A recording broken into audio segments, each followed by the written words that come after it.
Welcome to the HEXPOL Q2 presentation.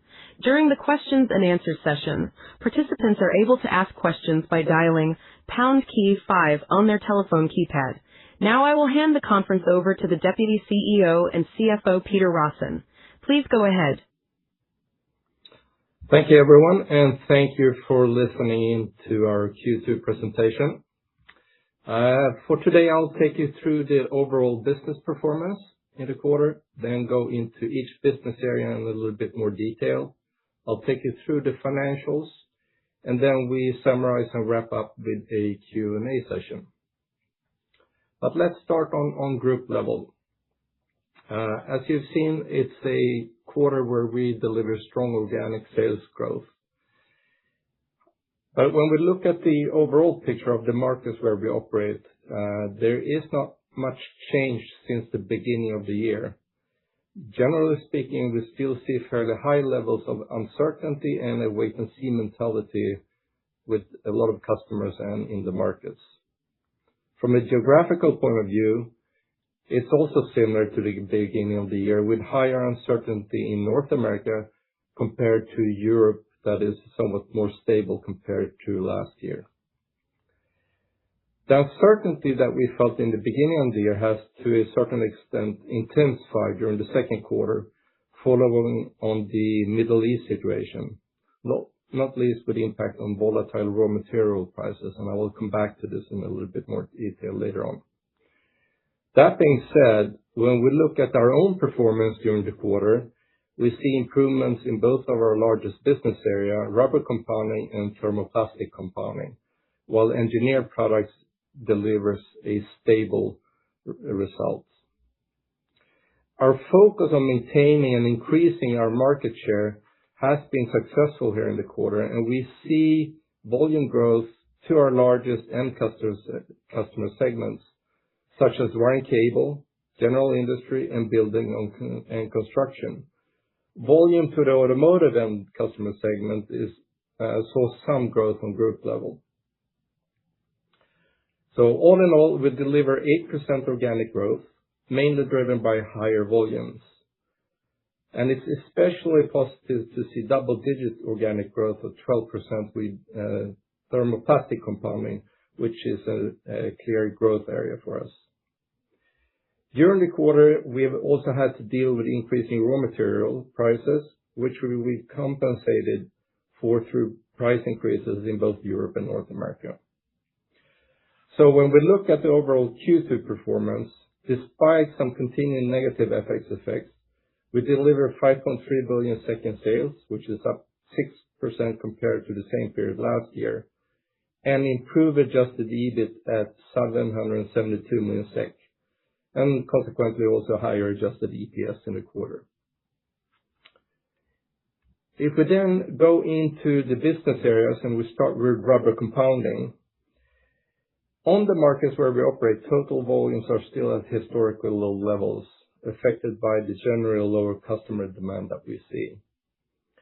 We also see the captive volumes being at high levels, although we believe these volumes have peaked. When we look at our own performance in this area, we see that the work regarding protecting and also improving market share has been successful. And we've also been able to retain some captive volumes, not least in North America. And this has resulted in higher volumes for our larger end customer segments, such as general industry, wire and cable, building and construction. Automotive volumes are stable in the quarter for rubber compounding. The situation in the Middle East has created imbalances in the supply chain and also volatile raw material prices. This has certainly been a challenge during the last few months, but the HEXPOL organization has handled these challenges very well and managed both supply of raw materials and implemented price increases when needed. So all in all, we achieved 7% organic growth in the quarter, and this is mainly driven by higher volumes. If we go into and look at thermoplastic compounding, deliver a very strong quarter. During the quarter, we see positive ramp-up effects from previously won projects, as well as volumes from new projects being started. And some of these projects are driven by end customers requiring higher levels of recycled content in products that we can deliver, which is positive for us. As with rubber compounding, thermoplastic compounding has been impacted by the Middle East situation when it comes to availability of raw materials and fluctuating raw material prices. Subsequently, price increases have been implemented also for thermoplastic compounding to compensate for high raw material prices. And as I mentioned before, we deliver high organic growth of 12% in the quarter, and this is also mostly driven by higher volumes.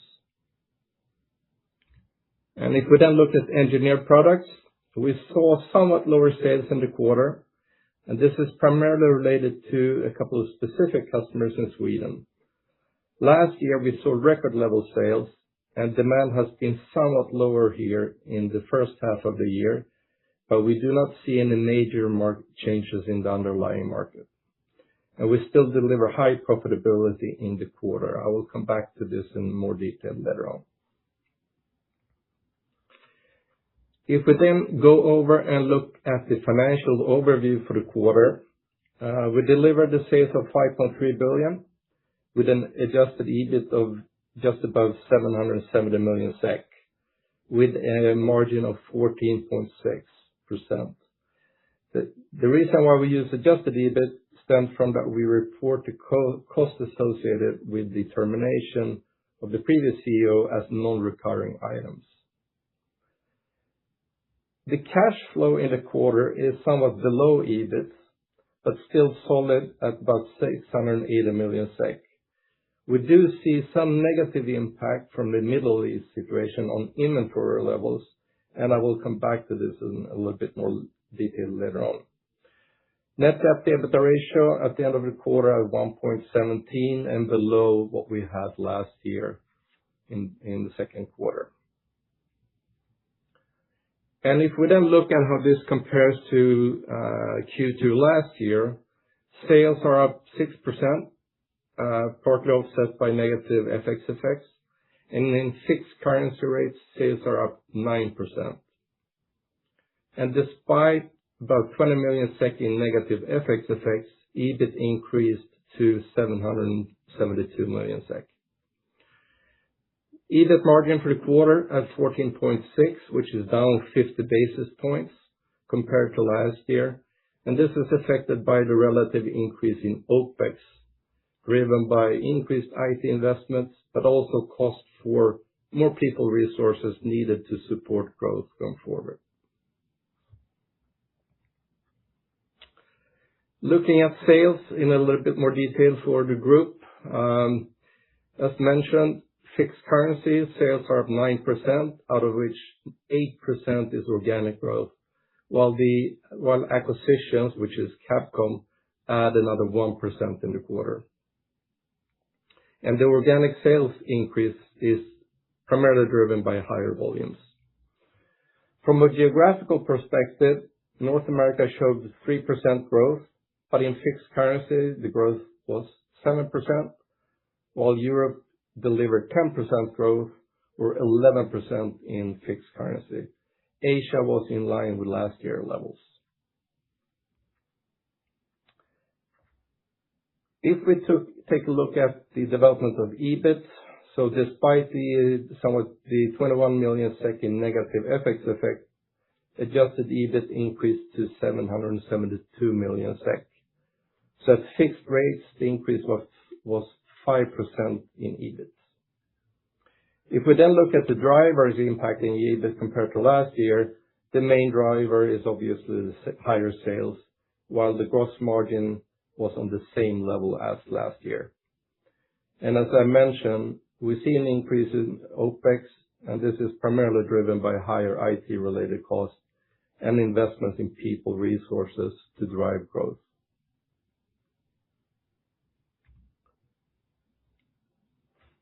If we then go into a little bit more detail for the three business areas, Starting with rubber compounding, it delivered sales of 3.6 billion in the quarter, up 5% compared to last year, or at fixed currency rate, the growth was 8%, of which organic growth was 7%.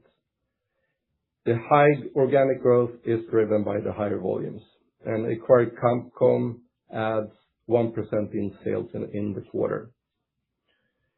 The higher volumes are seen both in North America and in Europe, and from an end customer perspective, we see growth with wire and cable, building construction, and general industry, and automotive sales were stable in the quarter. EBIT is negatively impacted by negative FX effects of 20 million or 3%, but came in at 546 million SEK with a margin of 15.2% in the quarter. We move over to thermoplastic, delivered sales of 1.3 billion SEK in the quarter, up 9% compared to last year, or at fixed rates, the growth was 12%, all of which is organic growth. Main part of this volume is it's volume driven, but there are also some positive price mix effects in here.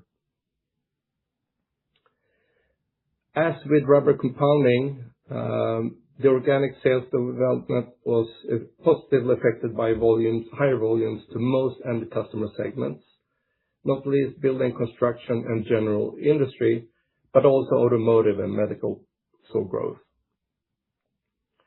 The drivers of the growth are increased volumes on existing business, but also ramp up of projects that were agreed with customers before this quarter and now start to deliver volumes here in the quarter.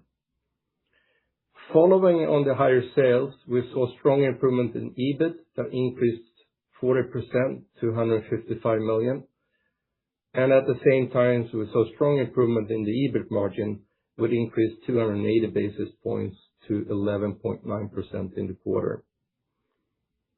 And then if we take a look at engineered products, we saw sales of 386 million SEK here in the quarter, which is below last year, 402 million.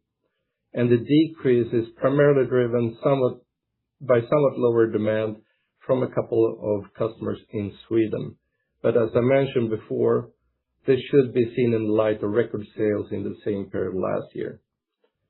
A lower EBIT follow on the lower sales, but still high margins in line with last year, above 18%.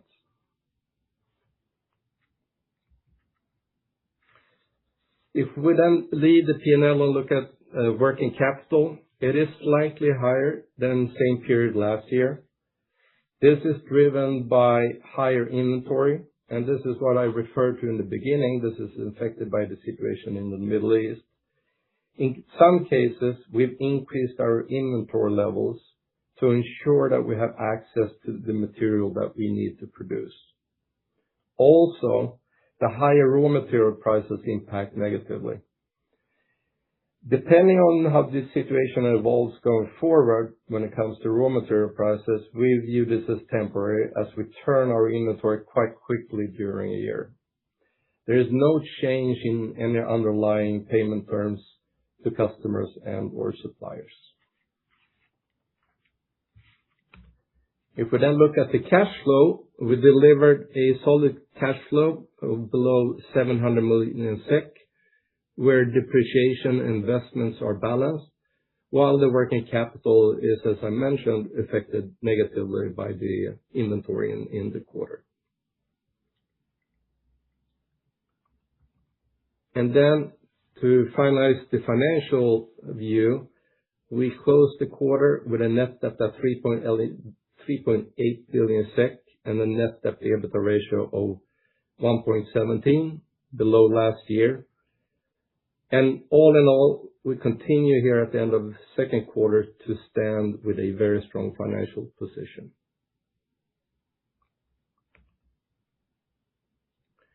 And then if I can summarize the second quarter, it's a very strong quarter with high organic growth of 8%. The growth we see with both of our largest business areas. In the quarter, we worked intensively to protect and grow our market shares, and we've also been able to win some captive volumes that has contributed to this growth. At the same time, it is a quarter impacted by the Middle East, which has resulted in supply challenges and higher raw materials.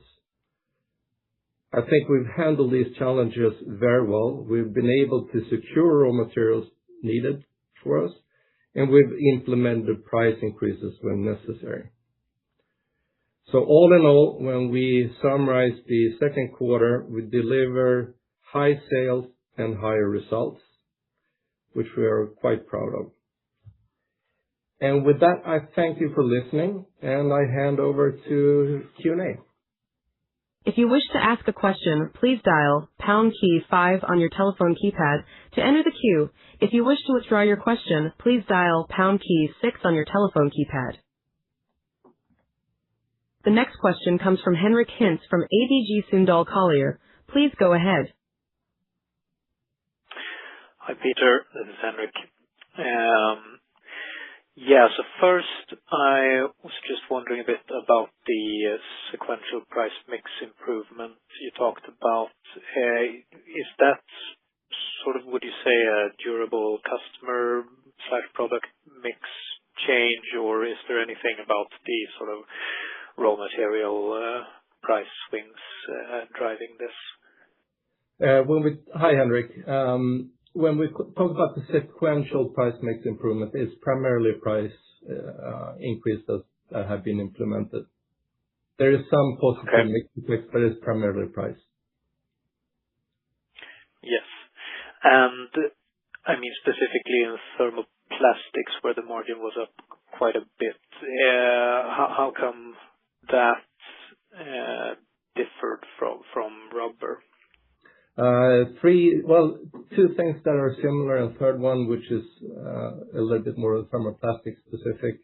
We've implemented price increases in thermoplastics as well to compensate for the raw material price increases. We have a little bit of positive mix effects, but also, since we've seen higher volumes, they also cover more of the indirect fixed cost in production. So you also get some leverage on when volumes go up. Okay. And on that, maybe we saw OpEx come up quite a bit here. You mentioned some things driving that, but would you say this is sort of the new base level, or is it coming up more from here? I don't see that we will increase much from this level, but we do have the increase, which is, as I mentioned, is primarily IT and staffing. But yes, but it's not that we will increase from here. Okay. And just finally, how come automotive volumes are flat in rubber but up in thermoplastics? No specific reason more than when we see thermoplastic, they have initiated more new products related to product launches. And those automotive car models being launched, where we've had higher volumes in the thermoplastic, and that has had a bigger impact on thermoplastic compounding than rubber compounding. Okay. Very good. Thank you. The next question comes from Jakob Marken from SEB. Please go ahead. Yes, hello, Peter, and thank you for taking my question. Some of them already answered, but just a follow-up on the OpEx part. Can you provide some more detail? Is there any specific segments, geographies, business areas that you are investing in or seeing something special that the OpEx growth is related to? Yes and no. When we look at investment in people resources to facilitate growth, we have that across the business, I would say. Then some of those resources may differ from market or company and geography depending on their needs, but it's primarily salespeople and R&D resources. And when it comes to IT, we see a general uptick where we need to do, and then over time that will be changed from a geographic point of view. Currently, it's more in the North America, and then we will see that coming down and see more investments in other areas. Okay. Thank you. That's helpful. And then just a question on the M&A side. It seems like, the rhetoric in the report is rather similar to Q1. But have you seen any shift in the sort of M&A market or prices are willing to sell or anything on the M&A market that you can update us on? I would say that the M&A market is quite similar to what we saw in the first quarter. And then we have discussions ongoing that we are intensifying. Okay, perfect. That was all from me. I'll get back in line.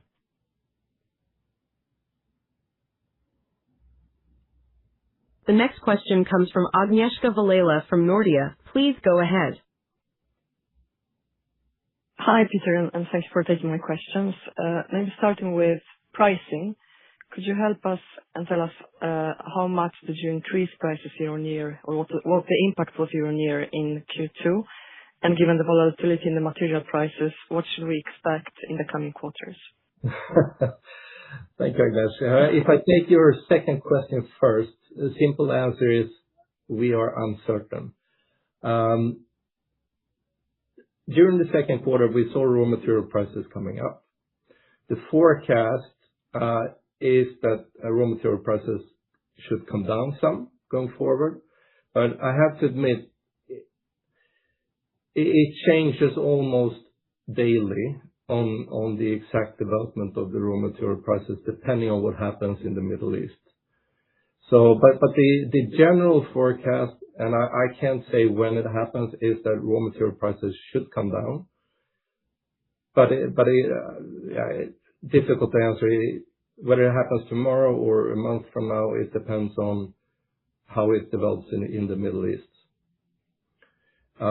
Then if I take your first question regarding how much price increases have been implemented, I would say they are in the low single digit growth. Yeah. Perfect. Thank you. But just maybe a follow-up on the kind of outlook for your pricing into Q3. Isn't there a lag that means that you already kind of know what you are implementing for Q3? And if so, is this kind of pricing element improving? I mean, when we go to customers with price changes, that is when we know a little bit more how raw material prices will develop. So we cannot and we will not go with daily fluctuations. So we will need to see a little bit more, have a little bit more time to see how raw material prices develop, and then we will implement changes. So there is always a certain lag, if you call it that. But we will need to see how raw materials prices develop before we can go with price changes. Yeah, understood. And then maybe on volumes for the group in general. I mean, it was the second quarter with volumes growth for you sequentially or consecutive. What momentum do you see so far in Q3? Will this growth even accelerate? And then maybe I kind of follow up to that. You've seen some captive volumes now returning to your business. Can you tell us what upside do you see to your sales if these captive volumes return to more normalized level? Yeah. We don't give forecasts or guidance on future performance, so I will shy away from commenting on Q3. When it comes to captive volumes, it's very much a question of if we can get customers to produce for them and deliver both service and quality and time at a price, then we should be able to continue or grow captive volumes. But it's still a bit early days, so we'll wait and see and come back to it in Q3 when we know how we perform. And can you tell us how much of a kind of headwind it was for you in the, say, past 2-3 years Sorry, I didn't hear on your growth? If you could tell us how much kind of headwind the more insourcing by customers was for your growth in the past 2-3 years. Depends on when you have the starting point, but it's been significant, let's put it that way. Yeah. And then the last from me on thermoplastics, I noticed that you had very strong growth in Europe, and at least reported numbers plus 20% year-on-year. Anything out of ordinary driving it, or it's just the fact that they are performing very well right now? Performing very well, and it's related to when customer-specific projects are started and start to generate volume as well. Thank you. The next question comes from Carl Dienberg from Carnegie. Please go ahead. Hi, Peter. Could I ask first, I was maybe a little bit surprised on the statement on slide 3. I appreciate the comments on the sequential price improvement, but why are not prices higher year-on-year? I think you're stating here that they're on a similar level. What are the dynamics behind that? I thought it was, definitely going to be higher year-on-year as well. No, if we go back 1 year, at the end of first quarter last year, we started to see raw material prices and subsequently sales prices going down as well. In second quarter of last year, that's where we had a fairly big impact on lower sales prices. And those sales prices we had for the rest of last year as well. And when we see where we stand today and we see the price increases that have been implemented, we've basically come back to where we were a year ago. There is some mix effect in it as well, but when we look at prices, that's what we've seen. Okay. And could I ask also, I guess the volume development that you're talking about is quite surprisingly positive here. And when I read the wording, the markets that you're sourcing that is performing well, like wiring cables and so forth, I think you've had a similar communication the last couple of quarters. So is there anything, specifically driving this change here in Q2? Do you see any competition, suffering more from the situation in the Middle East, or, is it just a general uptick in those overall end markets? I think it's a combination of a couple of things. When we look at general industry and wiring cable in the segments where we have products, we've seen increased demand. But it's our view that we've also been able to take market share in some of these segments with existing customers. Also been able to add a little bit to that. So we've seen increase in those segments. Okay. And those market share gains, is that due to your supply chain and purchasing organization and so forth being more let's say proactive, or what we want to call it, relative competition? Is that the main explanation as you see it? I would say, depending on a little bit where we look, but I think even more customer focus has given some of this volume. And we also know that in some cases, we have some of this volume is because also some competitors have difficulty in managing raw materials and deliveries and supplies. And in the scenario where, let's say prices would come down again, or let's say normalize, would you believe that these market share gains are structural, or would it even out again then, in your view? I don't see a direct correlation with the prices and market shares, but if raw material prices go down, then we will need to adjust pricing to customers. So that would change with raw material prices. The volumes that we have and the market share is something that, of course, we will work very focused on maintaining or, if possible, improve. Okay, very well. And then maybe just finally also, I know that you're not guiding on, price contribution, but if you take the sort of run right now, first couple of weeks here in Q3, what would the, price contribution would be on a year-on-year basis, without giving any forecast what the remainder of Q4 is going to be, but what kind of, year-on-year run rate are we talking about here? That's almost impossible for me to answer, especially since we see that currently the forecast on raw material prices is down. So any number I will come with will probably change within a week or 2 weeks. So I will pass on that one. Okay. Thank you, Peter. Thanks. The next question comes from Johan Dahl from Danske Bank. Please go ahead. Yes, good afternoon, everyone. Just on that growth you recorded in thermoplastics, Peter, you talked about sort of new projects, new customer orders there. I was just wondering, is that sort of an incremental add to your sort of recurring business in the coming 12-month period? Or would you say rather that there's a fair bit of volatility in those projects, sort of how it falls out each and every quarter, or is it more of recurring net additions to the thermoplastics operations? I would say the projects themselves are recurring in the sense that if we take a new car or a project with a production of a car, if we get approved and awarded part of that project, then we should be able to see volumes throughout that project. So that project in itself should be fairly stable.